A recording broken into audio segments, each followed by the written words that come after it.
Good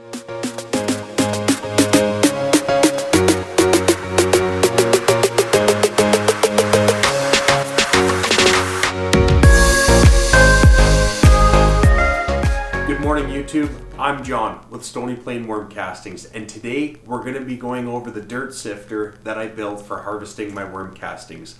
I'm going to go over the components, what works, what doesn't work, the configuration, why it's configured the way it is, and how it works. First, let's talk about the different components. It's very simple when you break it down. Essentially, we have these beams, 4 of them, 2 on each side.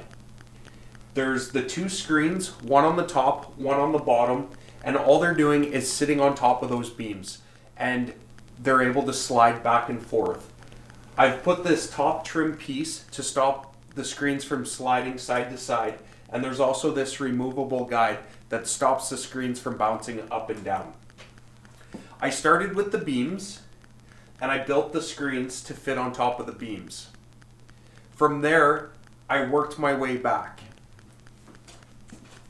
I decided to use a Sawzall motor, or a Sawzall as my motor, for moving my sifter back and forth. For me, it was the easiest thing to do.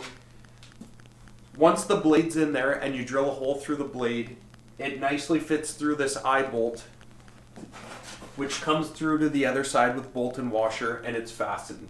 So essentially, I have the rails, the screen slide on the rail, and the Sawzall powers the sifter.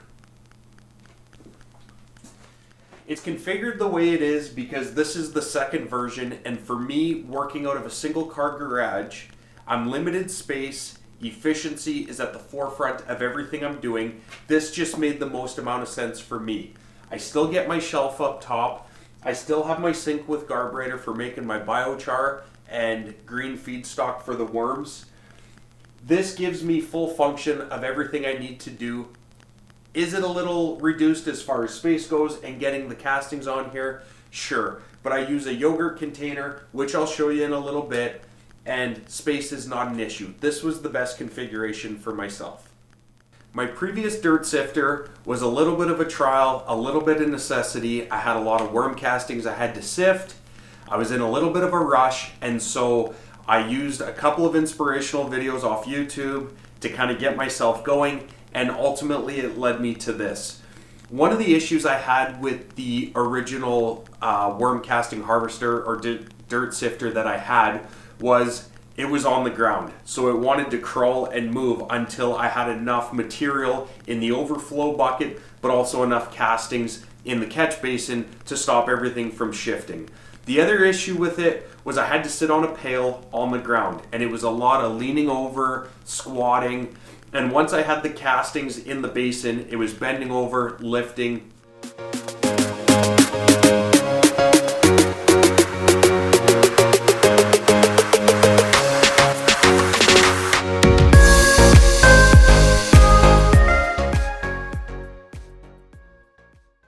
A key component I really wanted to cover in this video was the use of the foam board from the dollar store. Underneath the top screen, once the sifter starts going, I had a little bit of overflow of castings. Because the top screen and the bottom screen are the exact same size, as it's working and harvesting those castings, I was having some spillage over the edges. I used that $2 foam board from the dollar store, and I built a hopper from the top screen down into the bottom so that there's no spillage.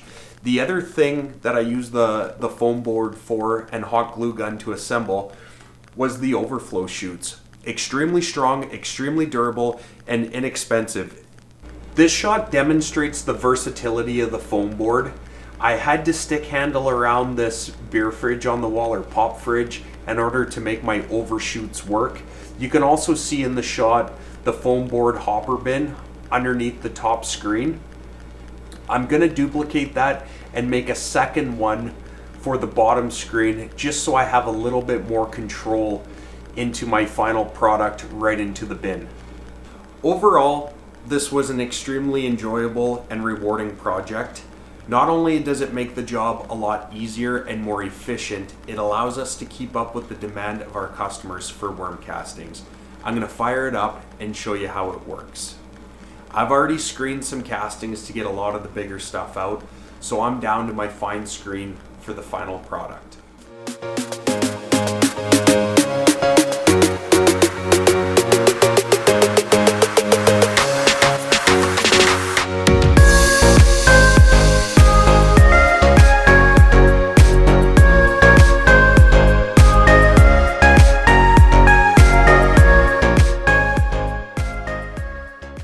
When it comes to the cost of this dirt sifter, I used a lot of the things I already had.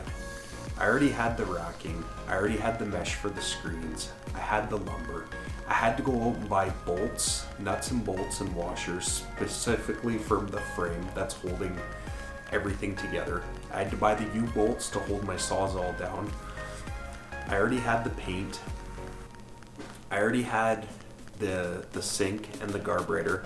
If you were to factor it all together, yeah, it cost a few dollars. But this modification, this upgrade of the dirt sifter itself, cost me about 60 bucks.